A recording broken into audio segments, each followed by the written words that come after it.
Hey guys, tonight we begin with something a little sootier, the grimy, gaslit world of Victorian London, a city of grand ambition, industrial marvels, and soul-crushing poverty.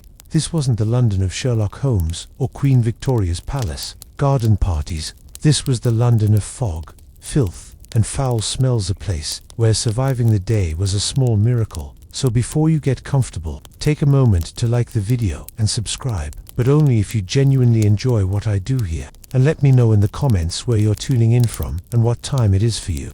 It's always fascinating to see who's joining us from around the world. Now dim the lights, maybe turn on a fan for that soft background hum, and let's ease into tonight's journey together. You opened your eyes, and the first thing you see is your brother's foot, inches from your face, grimy and twitching slightly from some horrifying dream. Welcome to your one and only room. It's not a bedroom, it's not a living room, it's the room, and it's everything. You share it with 6 other souls, 1 bed, 2 chairs with questionable structural integrity, and a rat who's been around so long you're considering charging him rent. There's no wallpaper, just patches of wall where something used to be. The ceiling leaks when it rains, and even when it doesn't, it drips something that you've decided not to investigate. The fireplace is fake, the air is damp, the floor creaks like it's trying to warn you of your own mortality. You're wrapped in a thin wool blanket that hasn't been washed since the Crimean War, and the pillow under your head is made of straw, possibly mixed with someone's long-forgotten sock. There's no plumbing.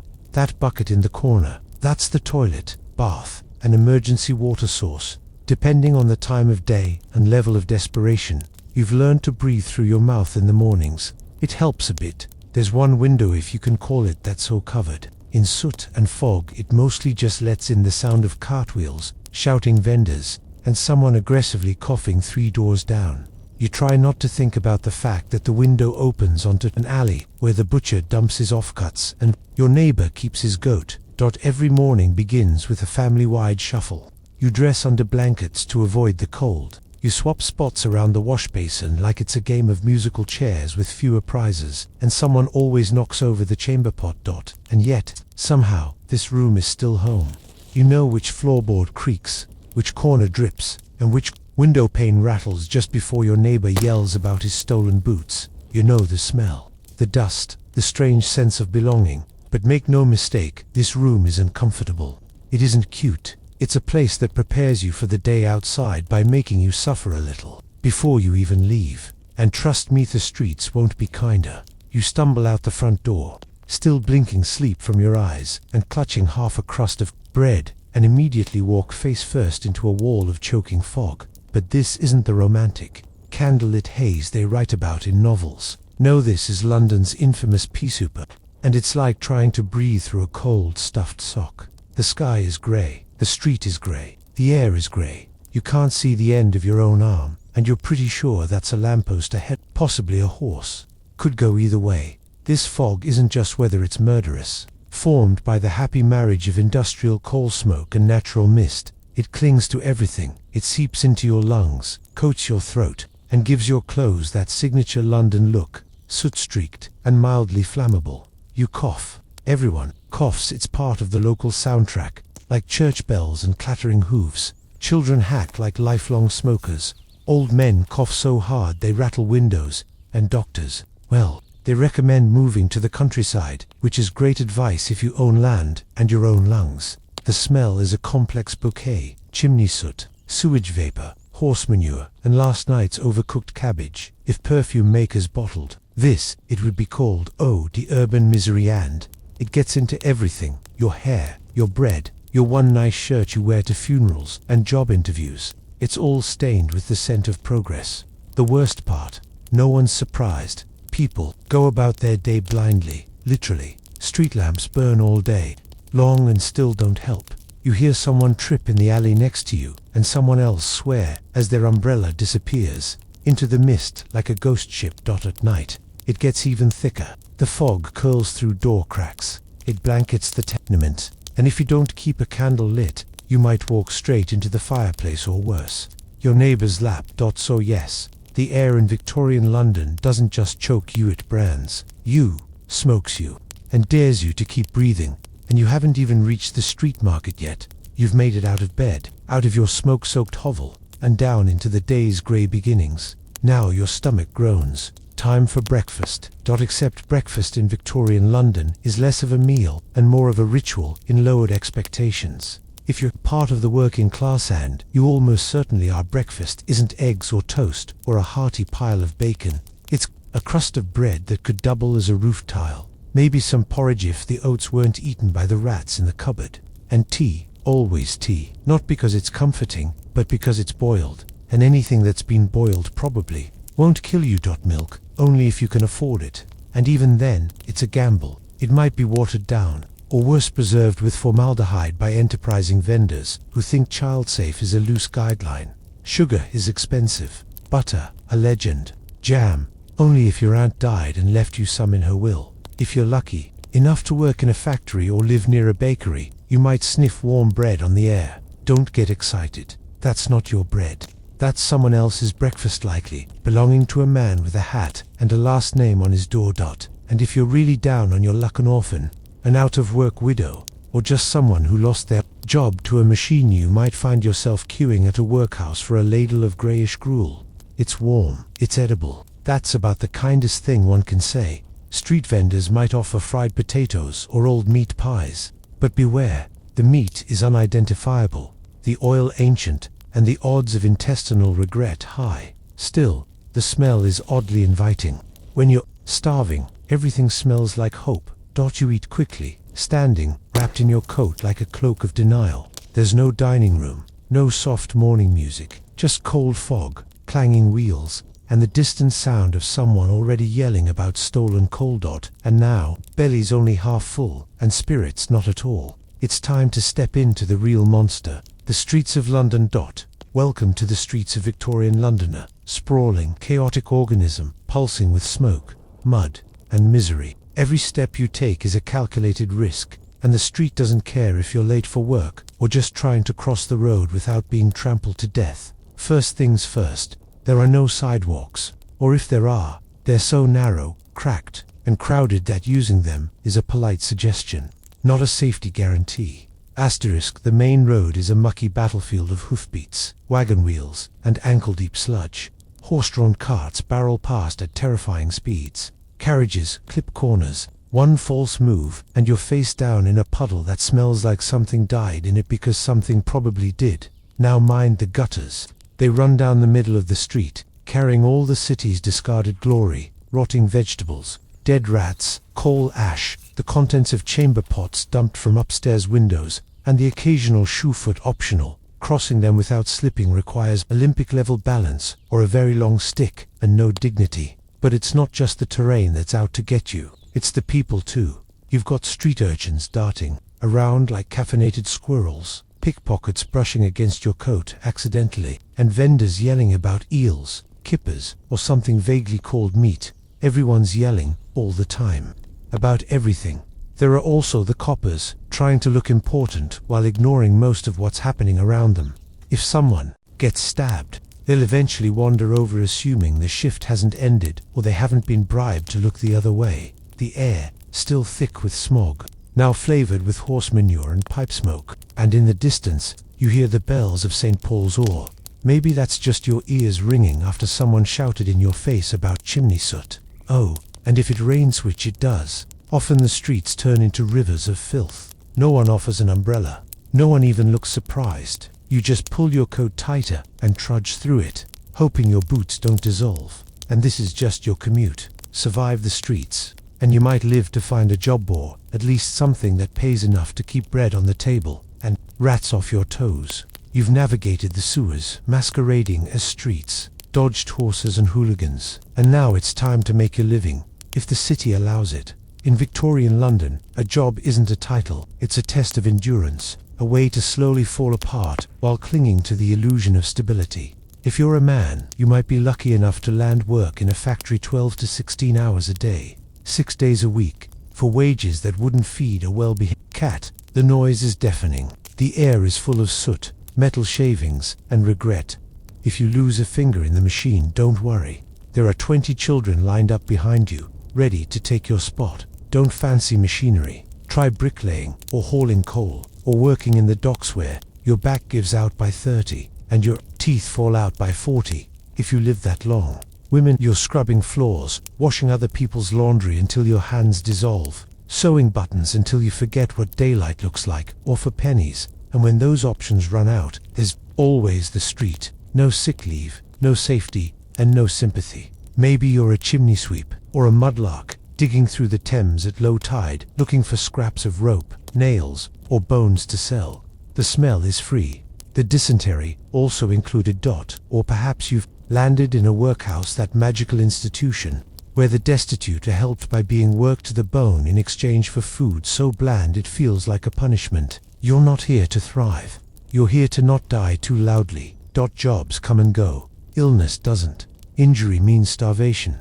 There's no workers' comp, no health insurance, and no HR department. Just a foreman yelling at you to lift faster, breathe quieter, and stop bleeding on the equipment. And heaven forbid you complain, there's always someone more desperate behind you, willing to work for even less.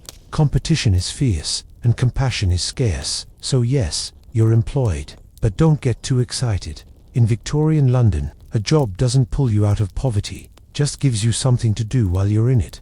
In Victorian London, childhood isn't a time of innocence. It's a short window before your back gives out and your lungs filled with soot. If you're small enough to fit inside a chimney, congratulations, you're considered employable. Forget toys and bedtime stories. By the time you're 5, you're already working 6. If your parents are merciful. School is a luxury. Work is your future and your present. You might be a chimney sweep, crawling through narrow flues, scraping out soot, while praying you don't get stuck. Scream. They'll poke you with a stick if you stop moving. They'll assume the worst and keep going. Or perhaps you're a match girl, dipping wooden sticks into white phosphorus that poisons your jawbone until it glows in the dark and eventually falls off. The pay a few pence, the hazard, bone death, a charming trade-off. Some children are mudlarks, scavenging through the toxic sludge of the Thames at low tide, looking for nails, rope, anything remotely sellable. You emerge soaked, freezing, and likely infected with something Victorian science hasn't even named yet. Others hawk newspapers on the street, shout about roasted chestnuts they can't afford, or run messages for pennies. You run fast, dodge traffic, and hope today isn't the day you're trampled by a horse or beaten for looking the wrong way at the wrong man. Factory work, that's the dream. Indoors, steady hours, just ignore the amputations. Children clean under worry machines, often while they're still running. You learn fast, or you lose a hand. No safety gear, no days off, no sympathy, just sweat, noise, and an ever-present adult barking orders. And if you're an orphan, the world doesn't owe you anything.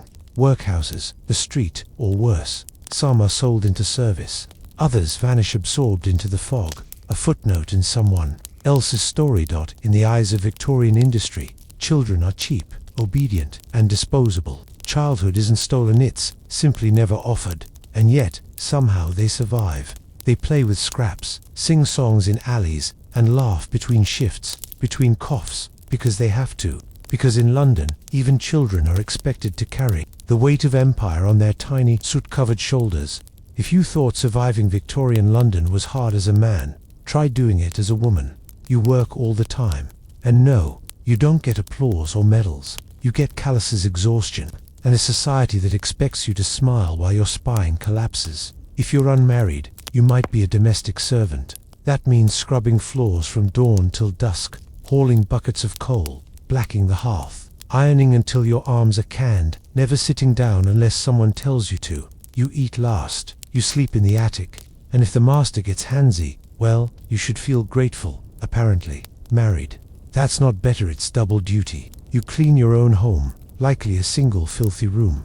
Raise children, usually several. Cook with nothing, so everything, and manage the entire household budget with 3 shillings and a prayer. And then maybe you take in laundry from richer households, boiling, scrubbing, wringing, repeating just to buy bread. Some women become seamstresses, stitching shirts in poorly lit corners for 14 hours a day. It pays pennies, it ruins your eyesight, and if your fingers bleed on the fabric, you lose the job. And then there's the match factories, where white phosphorus eats through your jockwhite, literally. You start with a toothache and end with a rotting face. Management says it's your fault for chewing gum, when none of that pays enough for when you're widowed, orphaned, or just unlucky, the street becomes the only option. Sex work is legal, unofficially ignored, and socially condemned. You might make enough for food and rent, or you might get arrested, attacked, or worse. Protection, only if you count wool gloves and luck. Women in Victorian London are expected to be quiet, clean, obedient, and always busy. You're the moral center of the home. Even if the home has no floorboards, no heat, and no future, there are no rights, no maternity leave, no safety net. Just other women, sometimes kind, sometimes cruel, trying to survive the same nightmare, but somehow they do. With grim determination, whispered jokes, and backs bent by centuries of unpaid labor. And still, they find time to comfort their children and sweep the doorstep, because someone has to. You might have dodged the horses, survived the soot, and even landed a job, but in Victorian London, you can't dodge disease. It's everywhere, lurking in the water, the walls, the errand, quite possibly in the meat pie you ate for lunch. Illness doesn't knock. It sits beside you on the tram, sleeps beside you in your tenement, and sneaks into your lungs while you wait in line for bread. Let's start with the basics. Tuberculosis, or consumption, as they called it, because it slowly consumes your lungs, your body, and your will to live. The cough is deep, constant, and comes with blood. Everyone knows someone who has it. Most people just keep working until they drop. Then there's cholera, which arrives through your drinking water like a particularly cruel surprise. One minute you feel fine, the next you're vomiting, dehydrated, and desperately trying not to soil yourself in public. It spreads fast. Whole streets go silent. The local pump is chained up too late. By then, the damage is done. Typhoid, scarlet fever, diphtheria, regular visitors, each has its own personality. But they all share one thing in common. They hit the poor the hardest. If you can't afford a doctor and you can't, you're left with herbal remedies, homemade poultices, or the magical healing properties of hope. Of course, there's always laudanum, a beloved mixture of alcohol and opium sold over the counter. You've got a fever, take laudanum. Cramps, laudanum. Grieving the death of your 8th child, double dose. You'll still die, but you'll die very relaxed. And what about the doctors? Well, they mean well sometimes, but medicine is still guessing. In Latin, leeches are still in fashion. Surgery is done without gloves. Antiseptics are a twinkle in Lister's eye. Your odds with a street barber aren't much worse. Disease doesn't discriminate, but your living conditions help it choose. You faster, no sanitation, no ventilation, 10 people to a room. It's a perfect breeding ground for microbes, misery, and mold. In Victorian London, if something doesn't kill you fast, it will kill you slowly. And if you're somehow still upright, time to refill your water. You're sweating through your soot-stained shirt. Your lips are dry. Your throat feels like it's been sandpapered by coal dust. Time for a drink, sure. But in Victorian London, water isn't your friend. It's a loaded pistol with a porcelain handle. Let's start with the Thames, a lifeblood of the city. It's also the toilet, the industrial dump, the animal graveyard, and just for good measure, the city's main drinking water source. Imagine a stew of rotting vegetables, chemical runoff, dead dogs, human waste, and expired fish flowing right past Westminster. Now pour a cup and say, cheers. Don't worry, the water company says it's filtered. That means it's passed through a mesh of gravel, wishful thinking, and possibly someone's old boot. If you live in a working-class neighborhood, your tap might come from a public pump down the street, which you share with 200 neighbors and 3 nearby factories. And the worst part, you might not even know it's deadly until it's too late. Cholera loves bad water, so does typhoid. They swim freely through the pipes like microscopic sharks. Whole families are taken out within days. A shared bucket, a misused chamber pot, a splash from the wrong pump, and your headline material if you're lucky. Bathing now, that's adorable. Most people don't have bathtubs. If you're middle class, you might share one with the family once a week. If you're poor, it's a tin tub in the kitchen once a month, if that, and that same water might double as laundry rinse, dishwater, or a place to soak your aching feet. Hygiene is creative. The government starts installing sewers eventually. Thanks to the Great Stink of 1858, when the smell from the Thames was so horrific that Parliament fled the building. It took stench to make change. Until then, you boil your water. When you can, or drink beer, the safe Victorian beverage for children and adults alike. Weak, warm, and slightly fizzy with salvation. So yes, in Victorian London, you can die from a glass of water. The trick isn't just avoiding thirst, it's avoiding where the thirst takes you. You've tried honest work. It's long, filthy, and barely pays enough to buy yesterday's bread. The water might kill you. The factory definitely will. And the rent collector doesn't take IOUs. So what's left? Crime.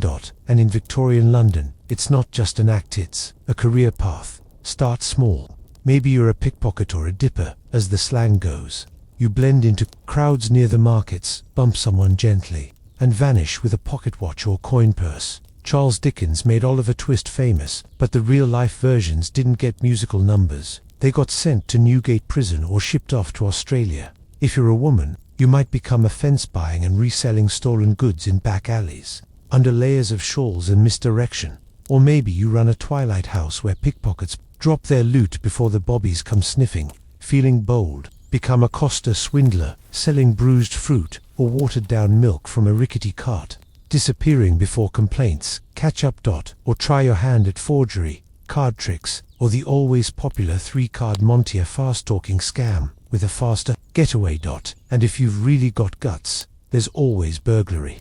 Break into a warehouse, a merchant's shop, or, if you're desperate, a church. You might find something valuable. You might also find a constable with a billy club and no bedtime. The police force exists, but they're underpaid, undermanned, and often 2 steps behind. Plus, you can bribe the right officer if you know the system. And let's face it, you probably do. Crime syndicates in London were shockingly organized. Some had territories, code words, and full recruitment pipelines. Then there's the resurrection men body snatchers who dig up fresh graves to sell corpses to medical schools. It's gruesome, it's illegal. It pays better than sewing buttons. Of course, the consequences are real. Get caught and you could be flogged, branded, jailed, or, worse, transported to a penal colony. But if the alternative is starving on a cold street, well, risk has a certain appeal, because in Victorian London, morality comes second to hunger. Crime isn't the opposite of work. It is work, and for many, it's the only job that hires. Let's say you've caught something, a cough, a fever, maybe your leg's been run over by a delivery cart. Time to see a doctor. Good luck. Because in Victorian London, medicine is less healing science and more creative improvisation with sharp metal. Doctors are out there, sure, some even wear coats. But unless you're wealthy, your first stop isn't a physician, it's a chemist. Where the cure for every ailment is a small bottle of laudanum opium in liquid form. Ideal for anything from a sore throat to existential dread. It won't cure you, but you'll stop caring. Can't afford a chemist? Maybe there's a barber surgeon down the road. Yes, a man who cuts hair and also amputates legs. If your wound is infected, he'll saw it off. No anesthesia, no antiseptic. Just a stick to bite and a bucket to scream into. And don't even think about hospitals. They're overcrowded, poorly ventilated, and smell like old bandages and lost hope. The instruments aren't sterilized. Surgeons wipe their hands on aprons between patients. Germ theory exists, but many still think disease is caused by bad air and moral failure. If you survive the treatment, infection may finish the job. A splinter can become a death sentence. A toothache, that's 2 days from sepsis and childbirth. While women go in with pain and come out with a baby or a gravestone. Sometimes both. Medical textbooks are filled with confidence and wrong guesses. You might be prescribed bleeding, mustard plasters, or a mild electrocution to stimulate the humors. They balance the body by draining it mostly of blood, money, and hope. There are a few progressive doctors with new ideas: cleanliness, hand washing, maybe even antiseptics. But they're usually mocked by their peers. After all, how dare anyone imply that a gentleman doctor's hands carry germs? So what do most people do when sick? They wait, they sip herbal tea, they light a candle and lie very still. Because every treatment carries a risk, and recovery often feels more accidental than intentional. You don't go to the doctor to get better. You go because you've run out of other options, and sometimes you come back out alive. The sun sets, the gas lamps flicker to life, and the fog thickens like a shroud. You might think the city calms down at night, but this is Victorian London. When the light fades, the real dangers come out. Forget cozy firesides and quiet evenings. The streets belong to shadows, and they're not empty. The gaslight barely cuts through the mist. Everything is a silhouette, a hunched figure in the alley, a cloaked shape behind a lamppost, footsteps that echo one beat too many. If you're out alone, you're either lost or you've run out of better options. The police patrol in pairs, swinging their truncheons and trying to look menacing, but even the constables know certain alleys are best left alone. Criminals own the night, and most wear shoes softer than a copper's boots. Robbers, cutthroats and pickpockets thrive after dark, and if your route takes you through Whitechapel or Limehouse, you hold your breath and walk faster. Not because of ghosts, though the fog does play tricks, but because someone might be watching. And in 1888, he might have a knife. If you're a woman, the danger triples. Men leer from corners. Offers are whispered. Some follow, others don't bother whispering. The darkness hides everything: faces, screams, and sometimes bodies. Even if you stay indoors, you're not always safe. Tenement buildings creak and groan. Rats scratch behind walls. Arguments erupt 2 floors down, and end with breaking glass or breaking bones. Sometimes, someone vanishes, and no one asks why. And let's not forget the fires. Chimneys spark, stoves tip, a knocked-over oil lamp ignites a sleeping mat. No smoke alarms, no fire brigade that arrives in minutes, just neighbors shouting and throwing buckets into a blaze they can't control. If you must venture out, you carry a candle or a lantern and hope the flame doesn't blow out in the wind, or worse, draw attention. Because in Victorian London, night isn't risk, it's risk. The poor don't sleep peacefully, they sleep light, one eye open, one ear tuned to the creak of stairs, and for many, morning is just something to survive too. The morning arrives, or at least you assume it does, because in Victorian London, light isn't so much seen as guessed at through the thick, suffocating smog. Dotted rolls in like a living finger, grey, greasy mist, made of coal smoke, fog, chimney ash, and the weary sighs of 1,000 overworked boilers that wraps around buildings, slinks into cracks, and settles in your lungs like a squatter who refuses to leave. You cough again. You never really stopped. The smog irritates your throat, clings to your skin, and makes your eyelashes feel sticky. Everyone coughs. It's part of the daily soundtrack, along with the church bells, the clip-clop of hooves, and someone yelling about turnips. You wipe the windows. The cloth comes away black. You wash your hands. The water turns grey. Your clothes, no matter how often they're scrubbed, always smell faintly of smoke and despair. Even your curtains are stained with soot. They hang heavy and stiff, like they've seen too much. You think about opening the window, then you remember what's outside. More smoke, more filth, and the smell of 12 chimney fires fighting for dominance. The worst of it, this is normal. Londoners live in a permanent twilight. The sun is a rumor. People squint to read. Children grow pale. Plants on windowsills die of asphyxiation. Don't even think about drying laundry outside unless you enjoy wearing soot-stained shirts with a hint of arsenic. During the infamous Great Smogs, the air becomes so dense that you can't see your own feet. People get lost walking home. Crash. Boats collide on the Thames. In 1873, one fog lasted for 5 straight days and left over 270 people dead. The city barely noticed. The poor, of course, get it worse. Their fires burn cheap, dirty coal. Their walls are thin, their lungs weaker. Children wheeze through winter like old dogs. If you reach adulthood without bronchitis, consumption, or mysterious blackened phlegm, you're a miracle. And yet, you go on.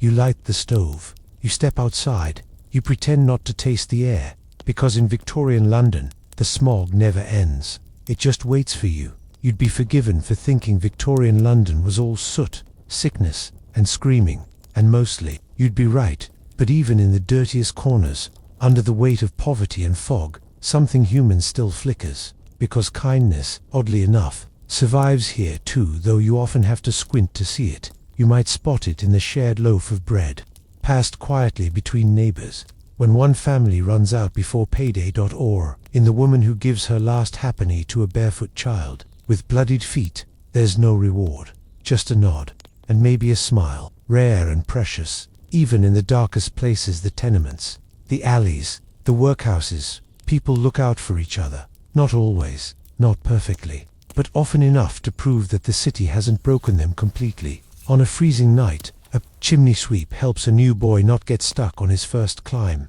A dying man gives his boots to someone who still has the strength to work. These aren't grand gestures. They're small, quiet, but they matter more than gold. In a place where hope is a rationed luxury, the pubs help too. They're loud, smelly, overcrowded, and absolutely essential. It's where people gather to sing, to joke, to drink away their bruises and their sorrow. You might not afford meat, but you can share a laugh over watery ale. Even the street performers, the penny dreadful sellers, the blind fiddler at the corner, they all form a kind of patchwork comfort. Reminders that not everything in the city is out to hurt you. Kindness here isn't naive. It's practical. It's born of shared suffering. Because when the system forgets you, when the rich pretend you don't exist, your only safety net is each other. And so, despite everything, the filth, the fever, the fog, people still love, still marry, still raise children, still hope. Because if you can find kindness in the gutter, a warm hand in the cold, a crust of bread, a half-hummed lullaby, then maybe the city hasn't won. Not yet. So after 14 chapters of choking smog, rats in the walls, toxic water, and toothless chemists prescribing opium for a broken leg, ask yourself honestly, would you survive Victorian London? Probably not. Let's be clear. This wasn't a city built for comfort. It was built on coal, sweat, and the crushed spines of the working poor. Every day was a battle against hunger, against disease, against landlords, factory foremen, constables, and the constant creeping sense that the world had forgotten you. Modern luxury soap, antibiotics, light switches didn't exist. There were no social safety nets, no universal health care, no days off. Just another fog-choked morning where your goal was simple. Don't die before supper. You'd miss things like toilets, toothpaste, tap water that doesn't try to kill you. You'd wonder why everyone stares at you for brushing your teeth or asking about vegetables. You'd miss showers. Oh, you'd miss showers so much. And yet, people did survive. Somehow, they endured, not because they were superhuman, but because they had no other choice. They formed unions, they raised families, they organized strikes, wrote novels, played music on street corners, and clung to hope like it was the last piece of bread in the pantry. They laughed, yes, even in the fog. They found love in crowded slums, sang lullabies over screaming children, and danced in pubs after 16-hour shifts. They weren't just victims.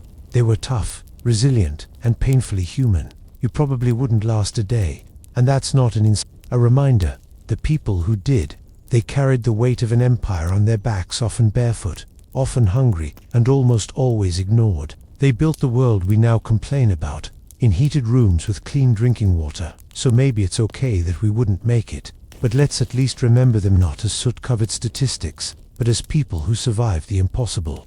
Every single day Gorgo was born into a city that didn't just break the rules, it redefined them. Sparta, unlike the rest of Greece, wasn't known for golden temples or philosophical debates. It was known for warriors, and Gorgoshi was born right at the top of that brutal food chain. The daughter of King Cleomenes I, one of the two ruling kings of Sparta. From the moment she took her first breath, Gorgo's life was already political. She wasn't some ornament to be married off for alliances. In Sparta, women could own land, speak in public, and be educated, a fact that shocked other Greeks. And Gorgo wasn't just any Spartan woman. As the king's only child, she was expected to observe, learn, and one day wield influence in a world dominated by hoplite shields and sharp spears. As a young girl, she likely witnessed royal councils where matters of war and diplomacy were debated with blunt urgency, and she paid attention. Her father, Cleomenes, wasn't the most stable ruler. In fact, some thought he was completely mad by the end, but he left Gorgo with an early understanding of how dangerous politics could be, and how sharp the knife edge of power truly was. There's a famous story. When she was only about 8 or 9 years old, a foreign ambassador tried to bribe her father to support the Persian Empire. While the adults whispered, young Gorgo stepped forward and boldly warned her father, "Father, you had better leave, or this stranger will corrupt you." That wasn't just precocious, it was fearless. Her father listened on. The man was thrown out of Sparta. The lesson: Gorgo had teeth, and people learned early not to underestimate them. So before she was even of marriageable age, Gorgo was already showing signs of political brilliance and steel-edged judgment. She wasn't just royalty by blood, she was royalty by behavior. And in a society that admired discipline, clarity, and brutal honesty, Gorgo thrived. Her destiny was already in motion, not as a passive queen in a gilded palace, but as a Spartan lioness, ready to guard her people and, if needed, speak louder than the kings themselves. Gorgo's marriage to King Leonidas was not a tale of courtly romance or opulent weddings. This was Sparta where practicality reigned, and weakness was despised. Leonidas wasn't just any Spartan man. He was a warrior through and through, known more for his silence and scars than for charm or poetry. But Gorgo wasn't looking for poetry. She was looking for power and a partner. By marrying Leonidas, she became queen. But unlike queens elsewhere, in Greece, Gorgo didn't fade into the background. There were no secluded women's quarters for her, no endless weaving by candlelight. Spartan queens were expected to speak, to advise, to stand beside their kings as intellectual equals. And Leonidas knew exactly who he had married. Gorgo was clever, fiercely loyal to Sparta, and utterly unafraid to speak her mind even to him.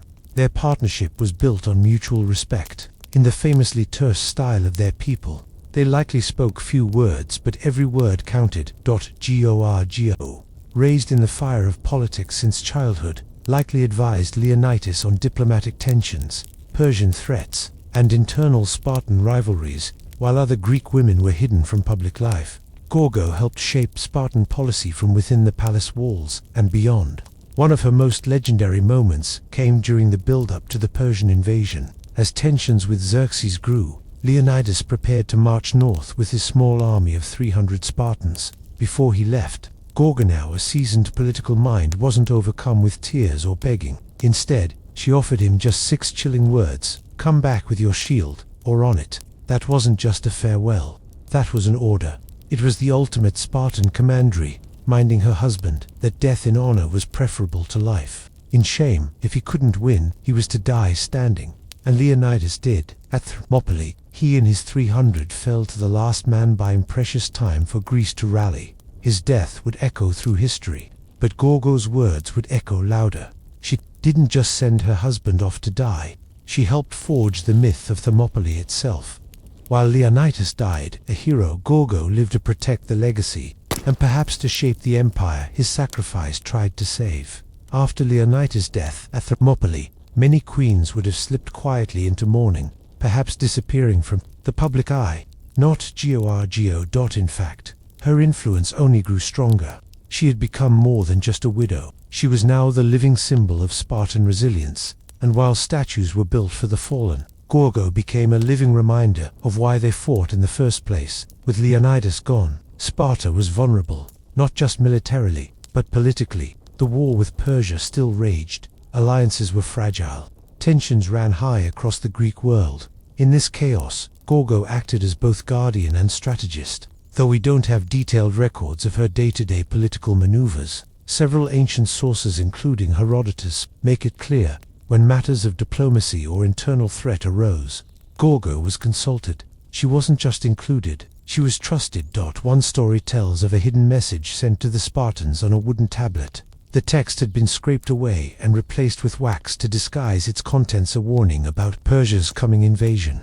The men of the Spartan court were baffled, but Gorgo, calmly assessing the strange tablet, instructed them to scrape off the wax. Beneath it, the original message revealed the dire news. Gorgo had solved a diplomatic riddle that could have cost Sparta everything. Her insight likely saved thousands of lives, but Gorgo's genius wasn't just in puzzles. She understood the fragile web of alliances that held the Greek city-states together, and the threat that Persian gold posed to it. While Athens and other cities were notoriously vulnerable to bribes. Gorgo. A sharp warning from childhood still applied: beware of gifts that weaken or corrupt. She encouraged a stance of uncompromising honor, even when it was politically risky. And the Spartans listened, because when Gorgo spoke, it wasn't with the softness expected of women in most of the ancient world.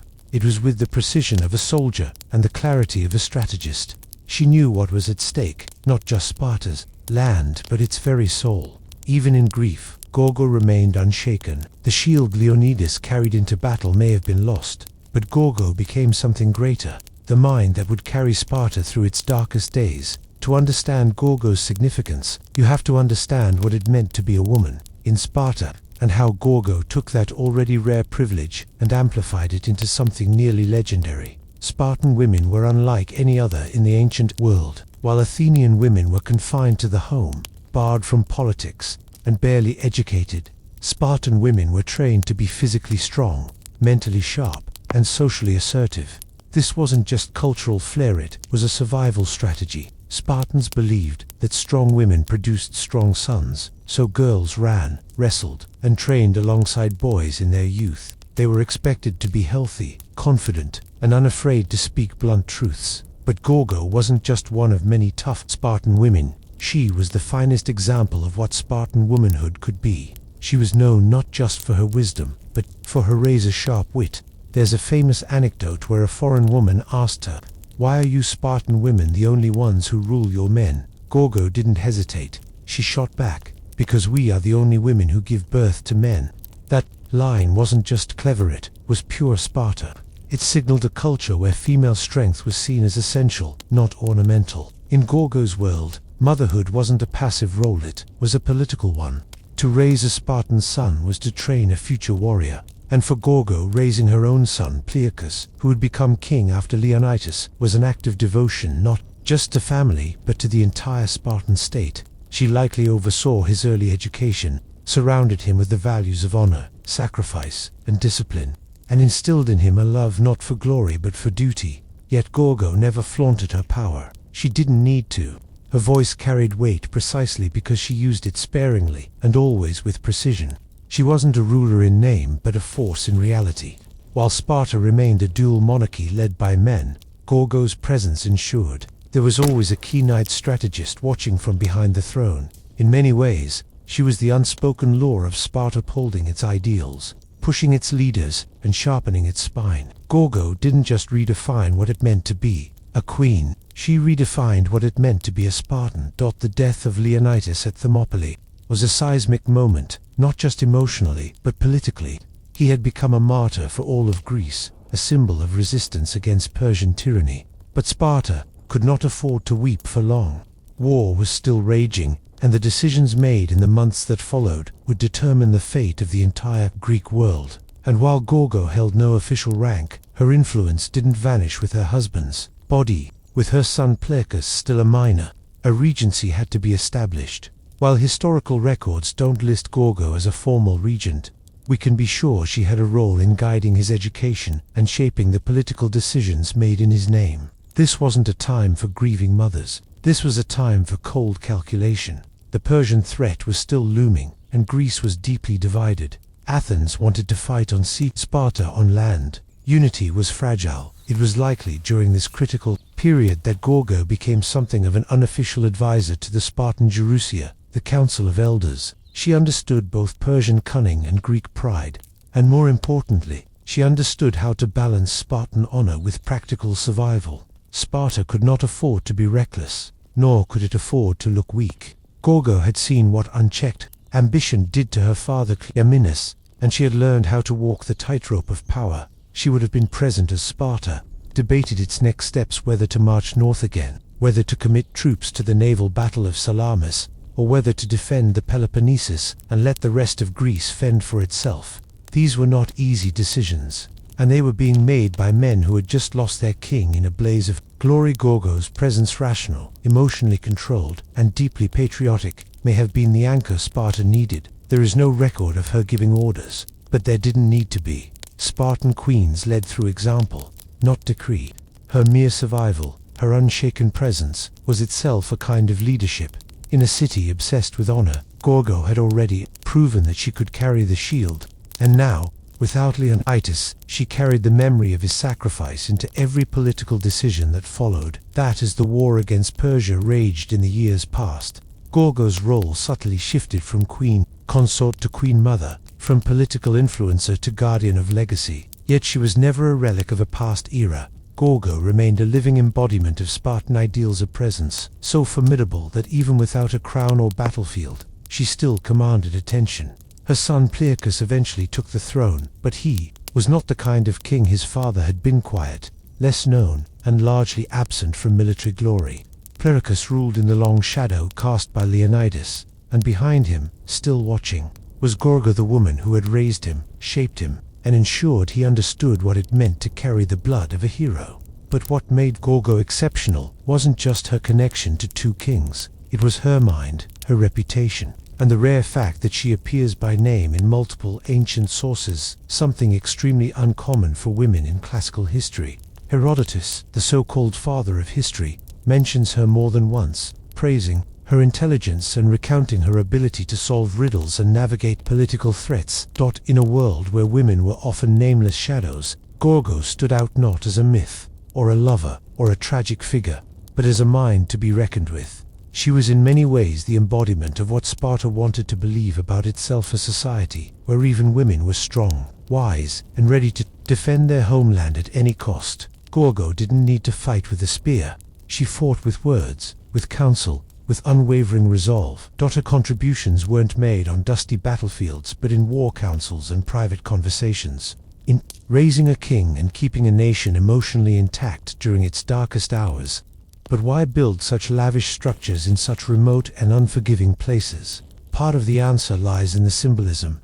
The Umayyads were asserting control not just over land but over nature itself. By erecting these palaces in the desert, they were sending a message, even in the harshest conditions. Their power, culture, and sophistication would flourish. These buildings were monuments to Umayyad authority, artistry, and confidence. There's also a practical layer. Many of the desert castles were built near seasonal water sources or ancient trade routes, allowing them to serve as way stations or administrative hubs. Yet despite their utility, the architecture and decoration suggest something deeper. These were places of beauty and leisure. The walls once shimmered with frescoes depicting animals, musicians, and even Byzantine-style nudes, a surprising sight in early Islamic art. There were stargazing chambers, elaborate bathhouses, and audience halls with intricate carvings. Today, many of the desert castles lie in ruins, partially buried by the sand they once defied. But even in decay, they tell a story of a time when the desert was not a place to escape, but a place to transform in. These silent stones, the Umayyads, left behind more than architecture. They left an echo of empire, ambition, and oasis-born luxury. To understand the desert castles of Jordan, we must step into the mindset of the Umayyads, the first great Islamic dynasty rising from the sands of Arabia to rule an empire that stretched from Spain to Central Asia. Their capital in Damascus pulsed with political power, but the Umayyads were still very much products of their tribal nomadic roots. The desert wasn't something to be avoided. It was their origin story, the crucible that had shaped their ancestors. And so, instead of leaving the wilderness behind, they brought civilization into it. The Umayyads were consolidating their rule in a rapidly expanding empire. They needed to display authority, but also legitimacy. What better way to impress local tribes and foreign envoys than with palatial retreats in the middle of nowhere, built with cosmopolitan flair and imperial elegance? These desert estates served as venues for diplomacy, hunting expeditions, and elite gatherings far from the watchful eyes and political intrigue of Damascus. But these weren't crude hunting lodges.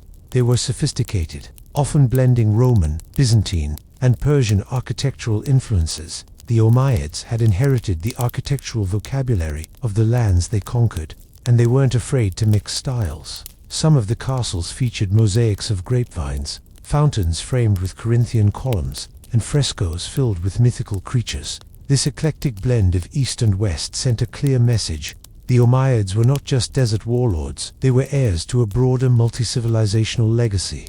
In places like Qasr Amsh, you can still see intricate stonework adorning the outer walls, with floral and geometric designs that suggest a fusion of Islamic restraint and Greco-Roman exuberance. At Qasr Amra, frescoes depict bathing scenes, musicians, and even a painting of the Six Kings an image showing rulers from Byzantium, Persia, and Ethiopia paying tribute to the Umayyads. Was visual propaganda, carved in pigment and plaster. These castles weren't just about comfort, they were about image. The Umayyads understood that power needed a stage. In these desert theaters, far from the noise of the capital, they performed dominance, luxury, and cultural sophistication. They used the emptiness of the desert like a canvas, and on it they painted a vision of empire that was both ancient and utterly new. Among all the desert castles, None captivates the imagination quite like Qasr Amra, located deep in the Jordanian desert. It looks modest from the outside, a squat structure of dusty stone, half buried in the vast stillness of its but step inside, and you enter a different world. Walls alive with images, colors that defy the harshness outside, and frescoes that whisper secrets from 13 centuries ago. Built in the early 8th century, Qasr Amra is thought to have been commissioned by Keith el-Wali II or one of his princes. It served as a pleasure palace and bathhouse, part spa, part political retreat, part cultural statement. The building features a domed audience hall, several bathing rooms, and a vaulted ceiling painted with the constellations Umayyad, observatory hidden in the desert. But it's the frescoes that make Qasr Amra extraordinary. Covering nearly every surface, they depict a world far removed from modern assumptions about early Islamic art. There are images of dancing women, wine-drinking musicians, strumming lutes, hunting scenes, and even Greek mythological figures like Hercules. The ceiling of one room shows the zodiac and personifications of the planets. Another wall features the Six Kings fresco, a powerful piece of propaganda, showing rulers from distant lands, seemingly bowing to the Umayyads, reinforcing the idea that the desert too was part of their dominion. This bold use of figural art has sparked debate for decades. Islamic art is often associated with anachronism, the avoidance of human and animal figures. But Qasr Amra proves the early Islamic world was far more complex. The Umayyads weren't just building religious spaces, they were creating secular ones, where luxury, astronomy, and power could mingle in visual celebration. And yet time has taken its toll. Many frescoes are faded, their colors dulled by centuries of wind and heat, but restoration efforts have helped preserve their haunting beauty. Today, Qasr Amra is a UNESCO World Heritage Site, rare glimpse into the Umayyads' intimate, hedonistic, and politically charged vision of rulership. The middle of a dry, empty plain, Qasr Amra still whispers of courtly songs, hot baths, and starry ceilings. It is not just a building, it is a desert dream painted in defiance of time. Qasr al-Harana rises like a mirage from the desert plains east of Amman, a massive, symmetrical box of limestone and precision. From a distance it looks like a military stronghold. Thick walls, narrow slits resembling arrow loops, and no visible entrance from 3 sides.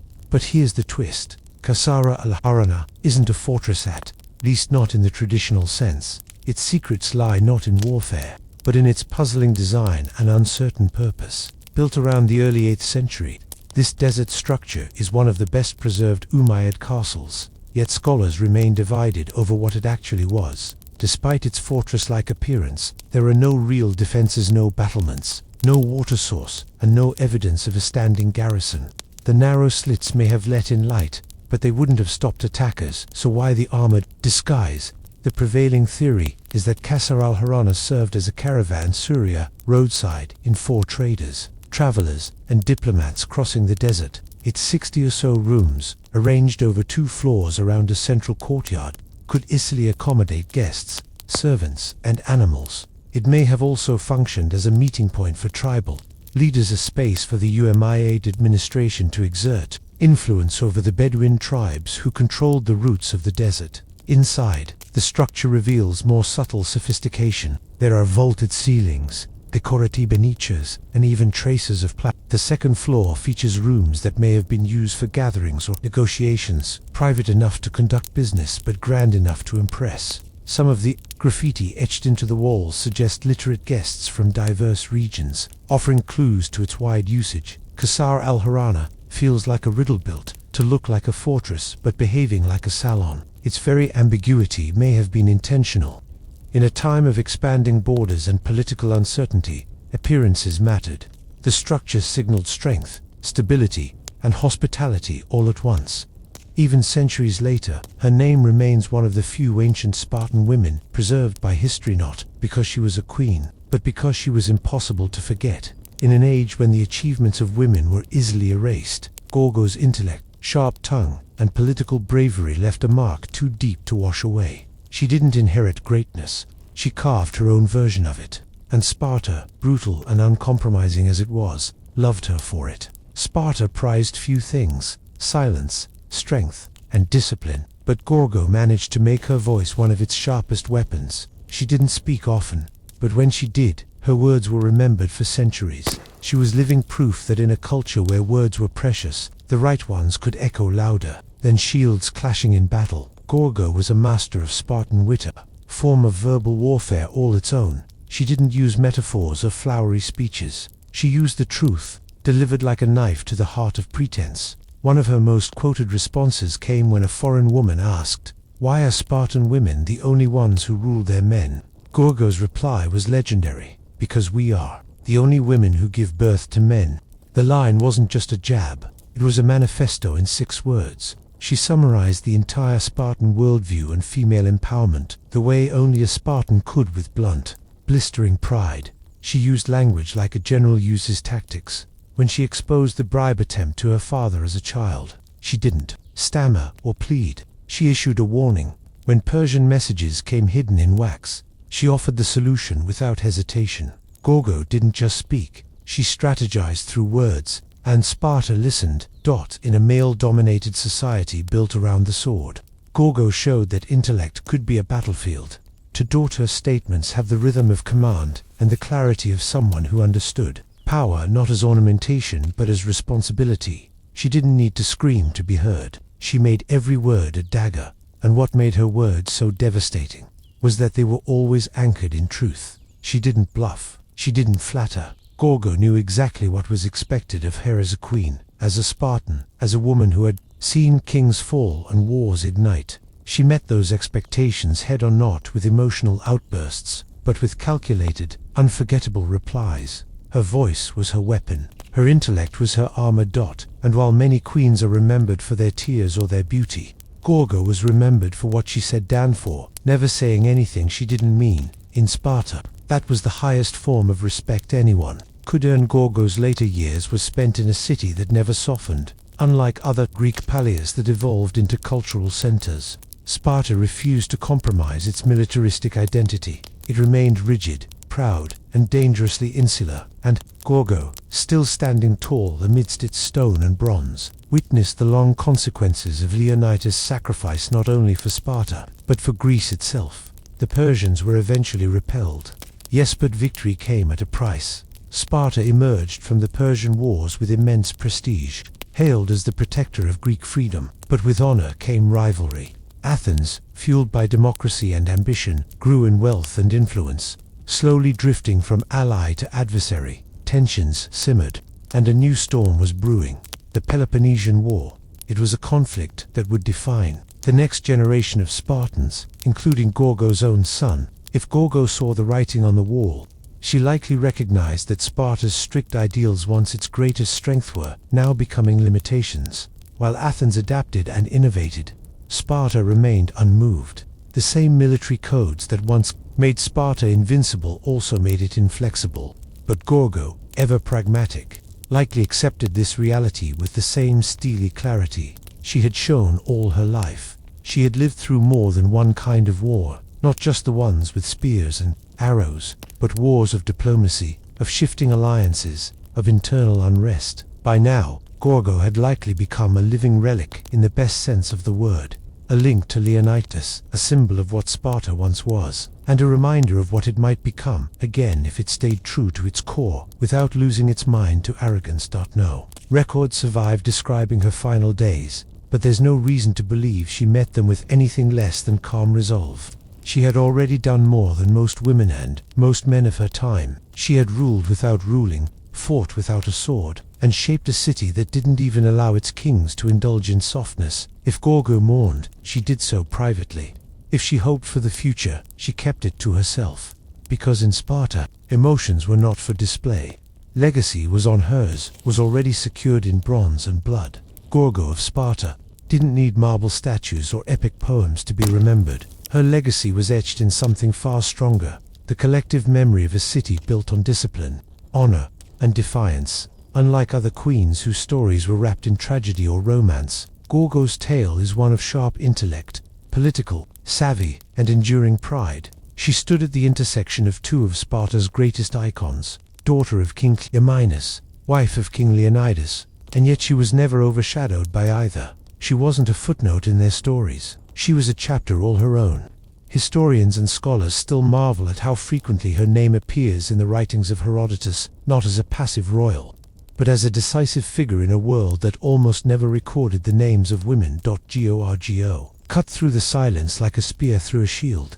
What makes her legacy even more profound is that she never held official power. She didn't command armies or sit on the throne. She advised, she warned, she solved, she raised a king, and through it all, she embodied the terrifying dignity of Sparta itself, a city that chose death over disgrace, silence over boasting, and action over rhetoric. Her most quoted words, "Come back with your shield or on it," are more than a farewell. They are a philosophy, a distilled version of the Spartan code. And though they've been repeated, repainted, and even repurposed in modern times, they still carry the cold fire of their original context. A queen sending her husband to his death, not with tears, but with a command to uphold honor. Today, Gorgo stands among the rare few ancient women who are remembered not because they were tragic, beautiful, or scandalous, but because they were respected. She shattered expectations in a society already notorious for doing the same. Her intellect was so pronounced, her voice so respected, that she became woven into the fabric of Sparta's identity. She may have lived over 2,000 years ago, but Gorgo remains a figure of relevance for every woman underestimated, for every strategist who works behind the scenes, for every voice that refuses to whisper. She is a timeless reminder. Strength isn't always loud, and power doesn't always wear a crown.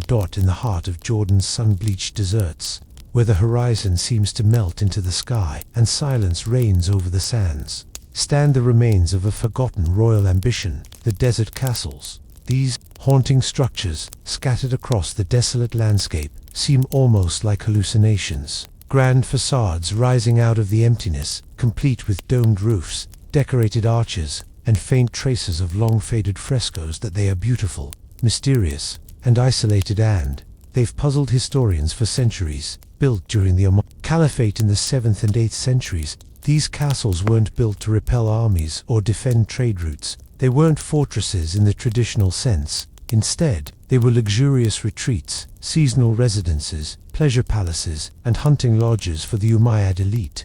Kings, princes, and high-ranking officials used these spaces as getaways from the politics of Damascus, the capital of the Islamic world at the time, and rather than hide from the harshness of the desert, they embraced it. Today, visitors can walk through its echoing corridors, peer out through the narrow windows, and imagine what deals, arguments, and alliances once echoed within. It is a castle of shadows and subtlety, more diplomatic chessboard than battlefield. In the emptiness of the Jordanian desert, Qasr al-Harana stands not as a monument to war, but as a stage for politics and pageantry.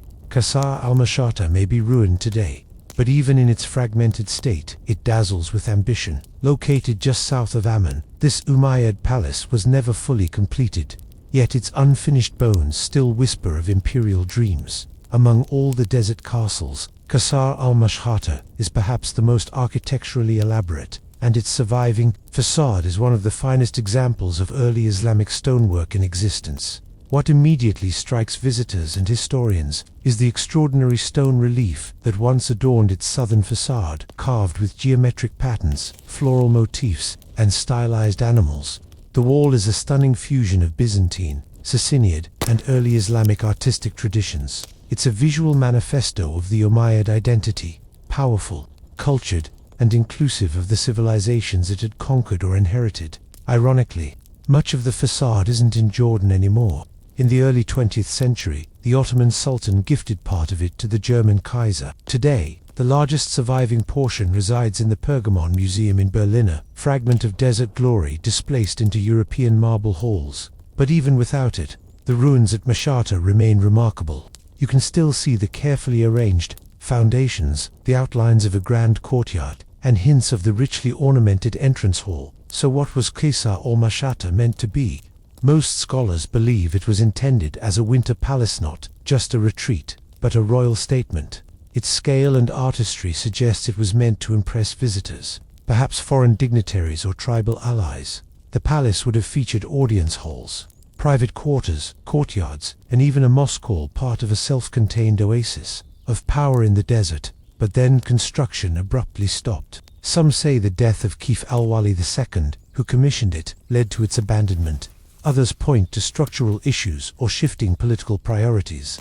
Whatever the reason, Mashhata was left incomplete, its vision frozen mid-dream, and yet the ruin still commands respect, even unfinished. Qasr al-Mashhata tells a clear story. The Umayyads were not just warriors or rulers, they were builders of culture, masters of design, and visionaries who dared to bring luxury into the most desolate of landscapes. Mashhata may have fallen silent, but its carved stones still speak the language of empire, bold, intricate, and enduring.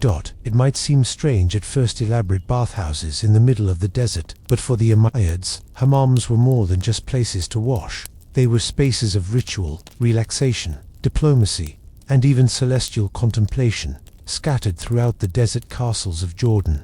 These bath complexes stand as testaments to how the Umayyads brought civilization and comfort into one of Earth's most unforgiving environments. Take Qasr Amra for example. Behind its painted walls lies a complete Roman-style bath system: Apoditerium changing room, Tepidarium warm room, Caldarium hot steam room, and a furnace system underneath too. Heated all just like the old Roman thermi. Their technology wasn't new, but the intent was freshly Islamic. The Umayyads had absorbed the knowledge of their conquered territories and adapted it to their own needs. In a world where water was precious, having a functioning bathhouse was a sign of serious wealth and power. It demonstrated the ability to manipulate nature, not just survive it. Bathing wasn't just hygienic, it was social. Here, rulers and courtiers could relax, host tribal leaders, or discuss matters of state away from the prying eyes of the court. It was intimacy wrapped in ceremony. And then there's the art. In the steam-filled walls of these hammams, we find frescoes that challenge expectations, zodiac signs, planetary figures, bathing women, musicians, hunting scenes. The ceilings in some bathhouses even resemble ancient planetariums, especially in Qasr, where constellations are meticulously painted across the dome. It's as if the act of bathing was elevated into a cosmic experience, linking the physical cleansing of the body with the spiritual vastness of the heavens. This embrace of luxury wasn't decadence, it was calculated. The Umayyads weren't Puritans. They believed that showcasing their refinement was a way to legitimize their power. And in the desert, where luxury was scarce, a steaming bath was as much a political statement as a military parade. These hammams, tucked inside lonely palaces, offered not just water but culture, places where sand gave way to steam, and where the stars above were mirrored in painted ceilings below. They remind us that even in exile from the capital, the Umayyads lived not with austerity, but with elegance and intention. One of the most mesmerizing and overlooked aspects of Jordan's desert castles is how many of them seem designed not just for comfort or politics, but for the stars. In a time before telescopes and apps, the night sky was both map and mystery. The Umayyad inheritors of Greco-Roman science and Persian cosmology looked to the heavens with both spiritual reverence and intellectual curiosity, and they brought that fascination into the architecture of their desert retreats. In Qasr Amra, for example, the bathhouse dome is painted with an astrological sky. The zodiac, signs, constellations, and celestial symbols circle the ceiling in a rich blend of science and art. This is not decoration for decoration's sake. It reflects a deep understanding of astronomy, likely inherited from the scholars and scribes of the Byzantine and Persian empires. The Umayyads weren't just warriors, they were cultural sponges, absorbing the best of what the ancient world had to offer. The presence of these celestial themes may have had multiple layers of meaning. On one hand, they signaled the caliphate's knowledge and sophistication. On the other, they echoed a more mystical relationship with the cosmos, the belief that power on earth was mirrored in the stars. Aligning one's rule with celestial order wasn't just good politics, it was divine symbolism. In the quiet of the desert, far from the lights of the cities, the night sky would have been overwhelming. Black velvet lit with thousands of stars. The desert castles, with their open courtyards and domed chambers, were ideal observatorias, whether for calculating calendars, navigating the desert, or engaging in more esoteric practices. These sites were perfect for skywatching. The combination of isolation, silence, and celestial awe must have created a setting that was as spiritual as it was scientific. It's worth remembering that early Islam was not at odds with science. In Fact: the Umayyad era helped lay the groundwork for what would later become the Islamic Golden Age of astronomy. These castles, built in the middle of nowhere, were part of that intellectual lineage, just places to bathe or rule but to contemplate the heavens, in stone and pigment. The Umayyads carved their place between earth and sky, desert kings with their eyes on the stars. One of the most enduring mysteries surrounding the desert castles of Jordan is their sheer remoteness. Why would the Umayyads build lavish palaces, richly decorated bathhouses, and star-studded observatories so far from any major city or settlement? The answer lies not just in geography but in psychology, politics, and performance. First, there's the practical. The early Umayyads were still rooted in their nomadic tribal past. For them, the desert was not an obstacle at war's home. The open landscape offered familiarity, privacy, and freedom. Building in the desert allowed the caliphs and their princes to retreat from the constant pressure of court life in Damascus and reconnect with their roots. These weren't outposts, they were sanctuaries. But the isolation also served a deeper purpose: symbolic domination. Constructing monumental architecture in the middle of an arid wasteland was an intentional act of power. It demonstrated that even the most barren, inhospitable lands could be tamed and transformed by the will of the caliph. These castles sent a message that Umayyad authority extended beyond cities and farms, into the very heart of nature's emptiness. Remote placement also ensured secrecy and exclusivity. These castles were where sensitive negotiations could unfold, where tribal leaders could be wooed with gifts and luxury far from the rumors and rivalries of urban politics. The solitude created space for diplomacy, indulgence, and experimentation, whether that meant engaging with foreign customs or enjoying figural art forbidden in stricter religious settings. The Islamic calendar, established during the reign of Caliph Umar in the 7th century CE, began with a political and spiritual event, the Hijra, or Prophet Muhammad's migration from Mecca to Medina. Unlike solar calendars, it remained purely lunar, making religious festivals float through the seasons. That fluidity, however, became a unifying thread, tying Muslims across different regions and climates to the same spiritual timeline. Even in medieval Europe, calendars became battlegrounds. For authority, the Church aligned saints' days and religious festivals with pre-existing pagan cycles to ease conversion. Time itself was baptized. The calendar didn't just tell people what day it was, it told them how to behave.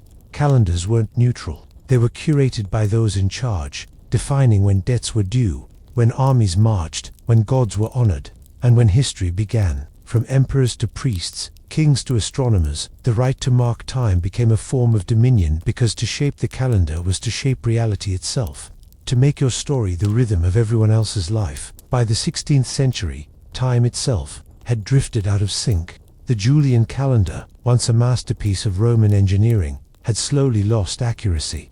It miscalculated the solar year by about 11 minutes, annually, a small error that, over centuries, added up. By the 1500s, the spring equinox, which once fell around March 21st, had crept backward to March 10th, for a church that depended on precise dates to celebrate Easter. This was a theological crisis. Enter Pope Gregory XIII, who in 1582 launched the most significant calendar reform in history, the Gregorian calendar. Guided by Jesuit astronomers and mathematicians, the Pope's solution was both simple and radical. To realign the calendar with the actual solar year, 10 days were dropped. October 4th, 1582, was immediately followed by October 15th. Time itself was rewritten, but the reform didn't stop there. Gregory's team also revised the leap year rule. The Julian calendar added a leap day every 4 years, but that was too generous. The new rule kept the leap year every 4 years unless the year was divisible by 100 and less. Again, it was divisible by 400. So, 1600 was a leap year, but 1700, 1800, and 1900 were not. This corrected the long-term drift and brought the calendar's accuracy within 26 seconds per year of the solar cycle. Still, adoption wasn't immediate or universal. Protestant and Orthodox nations viewed the Gregorian calendar with suspicion, seeing it as a Catholic power play. England didn't adopt it until 1752, by which point the era had grown to 11 days. Russia didn't switch until after the Bolshevik Revolution in 1918. The result? For centuries, Dates could differ drastically between countries. Imagine two people celebrating New Year's 2 weeks apart in neighboring lands. Despite resistance, the Gregorian calendar eventually became the global standard, not because of religion, but because of practicality. As science, navigation, commerce, and international diplomacy grew, the world needed a shared system of time. The Gregorian calendar was simply too precise, too useful to ignore. This wasn't just a correction. It was a revolution in how humanity experienced time. With the stroke of a paper pen, the world's days were recalibrated, and modern timekeeping was born. In the end, the Gregorian reform did more than fix Easter. It aligned the human clock with the celestial one once again, making time a dance between heaven and earth. Today, the calendar feels ordinary, something printed on smartphones, office walls, and kitchen magnets. But behind its grids and numbers lies a legacy thousands of years in the making. A journey from sacred ritual to mechanical precision, from observing the stars to syncing with satellites. Timekeeping, once the domain of priests and astronomers, is now a global system, standardized, regulated, and relentlessly ticking. We now use the Gregorian calendar almost universally. It governs everything from international law to shipping schedules, space missions, and the Olympic Games. But while this calendar dominates, others still exist, echoing ancient rhythms. The Islamic Hijri calendar continues to guide religious life for millions of Muslims. The Hebrew calendar governs Jewish holidays and traditions. The Chinese lunar calendar shapes festivals like the Lunar New Year. In India, regional calendars coexist alongside the Gregorian one. Humanity didn't abandon its diversity. It simply added layers of utility on top of ancient roots.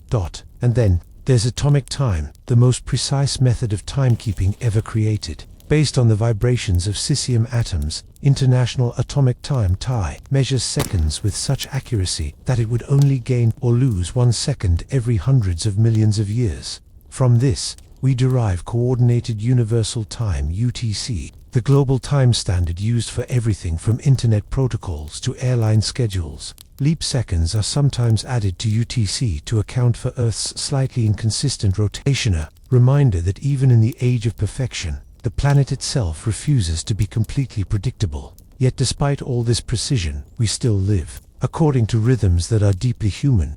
We celebrate birthdays, we look forward to the weekend, we count down to midnight on New Year's Eve, hearts full of hope, just as ancient people once watched the horizon for the return of the sun. Calendar, in its modern form, is both tool and tradition. It keeps airplanes from colliding, yes, but it also reminds us when to gather, when to rest, and when to remember. Behind its cold efficiency lies the same desire that drove our ancestors to carve notches into bones and align stones with the sky. The yearning to understand our place in time. In measuring time, we measure ourselves past, present, and the dreams that await tomorrow. For these ancient societies, the sun was more than a giant torch. It was divine. Many cultures worshipped solar deities, Ra in Egypt, Inti in the Andes, Surya in India. The return of the sun after the longest night was often cause for celebration, symbolizing rebirth and continuity. These festivals, aligned with solar events, eventually formed the backbone of early religious calendars. Tracking the sun required patience, architecture, and spiritual vision. It meant observing not just 1 month at a time, but a full solar year, mapping the sky, recording the horizon, and marking time with permanence. Where the moon gave us motion, the sun gave us structure. Through stones and shadows, humans began to bind the heavens to the earth. And in doing so, time was no longer just a cycle. It became a calendar carved into the land, aligned with the stars and wrapped in the sacred. For early civilizations, tracking time wasn't just about agriculture or seasons, it was a spiritual act. Time itself was sacred, a divine rhythm flowing from the heavens into daily life. Each moment had meaning. Each season carried cosmic weight. Calendars weren't simply charts. They were instruments of ritual designed to align human behavior with the will of the gods. In ancient Mesopotamia, priests climbed ziggurats, not just to be closer to the sky, but to observe the stars and planets. These observations weren't purely scientific. They were acts of devotion. The Babylonians divided time with stunning accuracy. A 7-day week, a 360-day year, and even a base 60 number system that still influences how we measure minutes and degrees. But this wasn't about efficiency, it was about order. By measuring time, they were mirroring the divine structure of the universe. Egyptians took it even further. Their calendar, one of the most advanced in the ancient world, was tied closely to the Nile and the rising of Sirius, the brightest star in the sky. When Sirius reappeared at dawn, it signaled the flooding of the Nile, a life-giving event. That celestial moment marked the start of the Egyptian New Year, a celebration tied to fertility, rebirth, and the favor of the gods. Across the ocean, the Maya developed one of the most intricate calendar systems ever devised, combining lunar cycles, solar years, planetary motions, and sacred numbers into an interlocking series of time counts. Their Tzolk'in calendar tracked a 260-day spiritual cycle, while the Hob tracked the 365-day solar year. Time for the Maya was not linear. It was cyclical, divine, and deeply bound to prophecy and ritual. Every moment had a spirit. Every date had a destiny. Festivals, sacrifices, coronations, and even wars were timed to coincide with celestial rhythms. Kings were crowned not just when politically convenient, but when the stars aligned. To ignore the calendar was to invite chaos, not just in the fields but in the cosmos. In this world, to keep time was to hold power, not over people but over meaning itself. Sacred time governed the lives of ancient civilizations, and through sun, moon, and star, the calendar became not just a record of passing days but a bridge between the mortal and the divine. That as civilizations grew more complex, so too did their need to organize time beyond months and seasons. The concept of a year, a full cycle of Earth's orbit around the sun, slowly took shape. But understanding that a year lasted about 365.25 days wasn't easy. It took centuries of observation, correction, and yes, frustration. The earliest formalized years were often imperfect lunar calendars. While useful, they created a problem. 12 lunar months only added up to about 354 days, nearly 11 days, short of the solar year. Over time, this gap caused chaos. Harvest festivals began to drift into the wrong season, and spring rituals occurred in the heart of winter. Civilizations had to make a choice: stay loyal to the moon or correct the drift. Many opted for the latter. The Babylonians created a lunar calendar but added an intercalary month every few years to realign the calendar with the seasons. The Egyptians, however, took a bolder step. They abandoned the moon entirely and adopted a solar calendar, 365 days divided into 12 months of 30 days, with 5 extra days tacked on at the end. This was revolutionary and incredibly accurate for its time. But the Egyptian year still lagged behind the true solar year by a quarter of a day. Over centuries, this caused a noticeable drift. New Year festivals fell later and later. Enter the Romans, who inherited both Egyptian and Greek timekeeping and attempted to clean it up.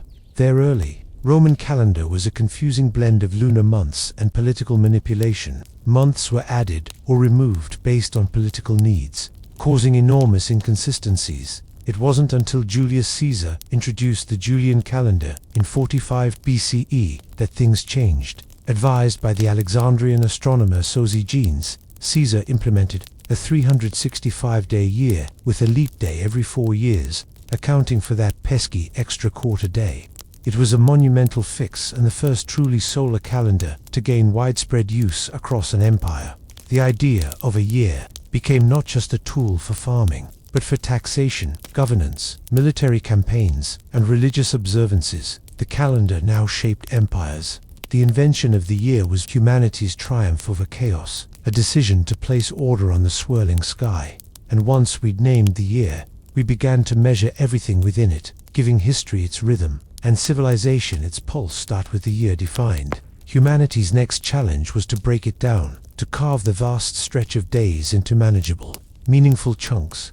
This gave rise to months and weeks, to inventions that added rhythm to our timekeeping and stitched the fabric of daily life into something predictable and sacred.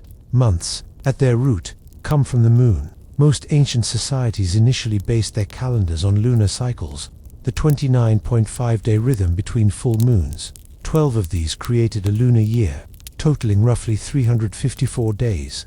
But since this didn't align with the 365-day solar year, societies began to manipulate the system, adding leap months, adjusting day counts, or switching entirely to solar-based months.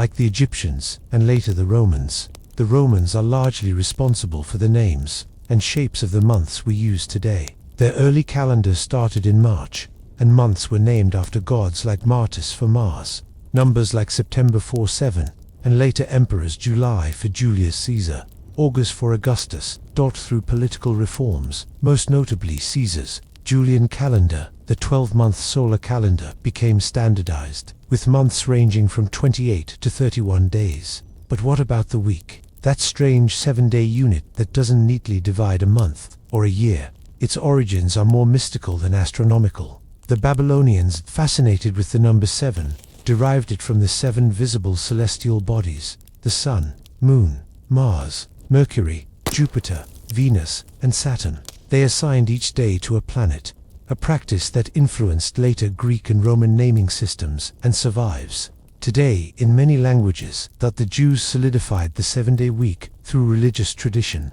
In Genesis, God created the world in 6 days and rested on the 7th. This sacred structure was adopted and carried through into Christianity and Islam, eventually spreading across the Western world. By the time the Romans adopted it in the 1st century CE, the 7-day week had become a fixture, not because it was logical, but because it was meaningful. Unlike months and years, the week has no natural basis. It's a human invention, a rhythm imposed on time, yet it endures, shaping work, schedules, religious observance, and social life across centuries and civilizations. By breaking time into months and weeks, humanity gave time rhythm, and rhythm in turn gave us ritual, rest, and routine. As civilizations matured, calendars evolved from tools of survival into instruments of power. Whoever controlled the calendar controlled not just the seasons but society itself. Taxes, festivals, harvests, royal decrees, and even war campaigns were governed by the date. Calendars became political tools, religious statements, and cultural weapons used to shape identity, unify empires, and reinforce authority. In ancient Rome, Julius Caesar's reform of the chaotic Roman calendar wasn't just a bureaucratic fix. It was a statement. The new Julian calendar, introduced in 45 BCE, imposed order over disorder. It allowed the Roman Empire to synchronize administration across vast territories, from Britain to Egypt, and with July renamed in Caesar's honor, the calendar itself became a monument to his legacy. Later, Augustus Caesar followed suit, naming August after himself and adjusting its length to equal July because no emperor wanted his month to be shorter than his predecessors. In Rome, even time had to flatter power. Meanwhile, in China, imperial dynasties created calendars tailored to the reigning emperor's mandate. The Chinese calendar, a sophisticated lunisolar system, wasn't just practical, it was symbolic. When a new emperor rose, a new calendar cycle often began, reinforcing the idea that he had inherited the mandate of heaven. The calendar reflected cosmic harmony and the emperor's place within it. Additionally, the locations were often more strategic than they appeared. Some castles sat near seasonal trade routes or vital water sources. Others acted as administrative checkpoints, keeping tabs on Bedouin tribes or serving as resting points for messengers and caravans. Their locations may have looked remote on a map, but in the political topography of the early Islamic Empire, they were well-placed chess pieces. And finally, there's the aesthetic. The vast emptiness of the desert served as a backdrop that amplified the majesty of the structures themselves. The contrast between barren land and intricate stonework made these castles feel like miracles, man-made oases of culture and elegance. Standing in proud defiance of nature, their remoteness wasn't a flaw, it was the point. Each desert castle was a quiet roar, declaring that refinement, rule, and beauty could bloom even where nothing else dared to grow. The desert castles of Jordan may no longer echo with the footsteps of caliphs, diplomats, or stargazers, but they endure as quiet relics of an empire that dared to inscribe its grandeur into emptiness. Today, they serve a different purpose. They are windows into a vanished world, drawing in scholars, tourists, and dreamers who walk their sand-swept halls in search of forgotten stories. Modern Jordan has embraced these sites, not only as historical treasures but as symbols of cultural resilience. Castles like Qusar Amra, Qusar al-Qarana, and Qusar al-Mshata are now protected heritage sites, with Qusar Amra proudly wearing its UNESCO World Heritage Site status. Restoration projects carefully balance preservation with authenticity, stabilizing frescoes, clearing debris, and opening these ruins to public exploration. Still, time and nature remain persistent adversaries. The harsh desert climate and sun, dry winds, and sand erosion continues to threaten the delicate artwork and structures. Conservationists face the daunting task of protecting sites that were never meant to last over 1,000 years, let alone face modern tourism and climate challenges. But the effort persists, driven by a sense that these ruins hold not just artistic or architectural value, but spiritual and cultural insight. For modern visitors, these castles provoke wonder and questions. How could such beauty exist in such isolation? What does it say about the nature of power, art, and survival? Walking through Quasar, Amra's painted chambers, or gazing through the narrow windows of Qasr al-Qarana, one is struck not by decay, but by the persistence of memory. In a broader sense, the desert castles remind us that the early Islamic world was far more diverse, creative, and open than often portrayed. These structures challenge assumptions about art in Islam, about luxury in the desert, about the boundaries between East and West. They reveal a dynasty that was at once rooted in tradition and hungry for innovation. Today, the castles stand alone again, surrounded by silence and stone, but they are no longer forgotten. They speak not with shouts but with whispers about a civilization that saw the desert not as a void but as a stage. Against all odds, their story still travels across the sands, echoing into the modern world.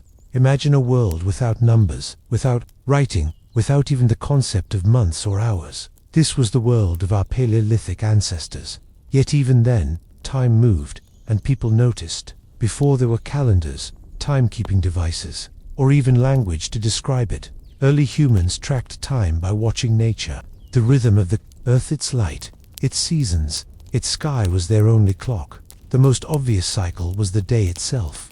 Sunrise and sunset divided time into light and dark. But beyond that, humans quickly learned to observe the moon. Its phases were consistent and dramatic, a glowing disk growing, shrinking, and disappearing with eerie regularity. The moon became the first timekeeper, dividing life into repeating units that would later inspire the idea of months. In fact, the word month itself comes from moon. To early humans, a full lunar cycle about 29.5 days meant far more than a pretty light in the night sky. It was a guide for hunting, planting, gathering, and preparing for what came next. But the moon wasn't alone. Shadows changed length throughout the year. The position of the sun at sunrise shifted along the horizon. Certain stars only appeared during specific seasons. Over generations, communities began to notice these patterns and, more importantly, to pass them on. This knowledge wasn't just observational, it was sacred. Understanding time meant understanding the gods, the land, and life itself.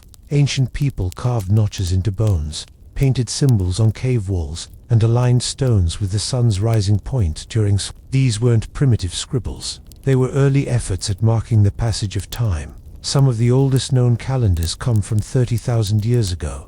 Antler bones with carved tally marks, possibly tracking moon cycles or menstrual cycles, both deeply tied to survival and fertility. In the absence of clocks, early humans lived in tune with nature's cues. Time was not abstract. It was the breath of the earth. It told you when to move, when to hunt, when to hide, and when to hope. Before time had numbers, it had meaning. Before it had names, it had stories etched in stone, passed by firelight, and guided by the heavens above. For ancient humans, the moon wasn't just a source of light, it was a clock written in the sky. Its phases were predictable and mesmerizing, waxing crescent to full moon, then waning to darkness before the cycle began again. This roughly 29.5-day rhythm was the earliest and most universally observed natural cycle.